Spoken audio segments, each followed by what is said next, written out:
এটা হচ্ছে খুলনার খান জাহান আলী সেতু বা খান জাহান আলী ব্রিজ। এই খান জাহান আলী ব্রিজটা হচ্ছে, যদি ঢাকা থেকে খুলনা যাওয়ার দুটো রাস্তা আছে। একটা হচ্ছে যশোর হয়ে, আগে তো আরিচা দিয়ে যাইতো, যখন আরিচা বা দৌলতদিয়া দিয়ে যখন যাইতো তখন তো ইয়ে হয়ে ফরিদপুর হয়ে মাগুরা হয়ে তারপর যশোর হয়ে যাইতো। আর পদ্মা সেতু হওয়ার পরেও দুইটা রাস্তা আছে। পদ্মা সেতু হওয়ার পরে দুইটা রাস্তা, একটা হচ্ছে যশোর দিয়ে যায় নড়াইল হয়ে, কালনা যেখানে আগে ফেরিঘাট ছিল সেখানেও একটা ব্রিজ হয়েছে কালনা ব্রিজ।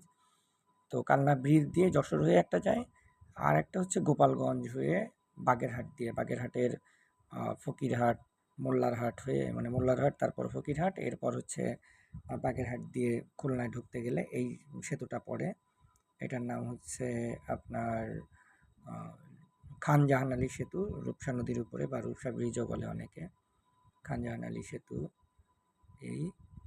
তো খুলনা শহরে ঢুকলে, মানে আপনার বাগেরহাট দিয়ে গেলে এটা খুলনা শহরে ঢোকার রাস্তা, এই বা ব্রিজ। আমরা অলরেডি খুলনার মধ্যে ঢুকে গেছি। এখান থেকে খুলনা শহর কাছেই। প্রথমে 0 পয়েন্ট, তারপর বেশ সুন্দর রূপসা মানে নদীর উপরে এই ব্রিজটা।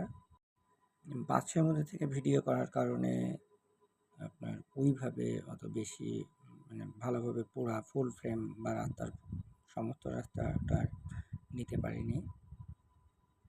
এই যে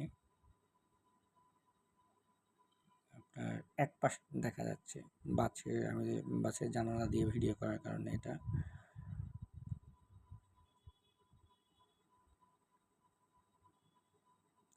রূপসা সেতু থেকে নেমেই আপনার, বা খান জাহান আলী সেতু থেকে নেমেই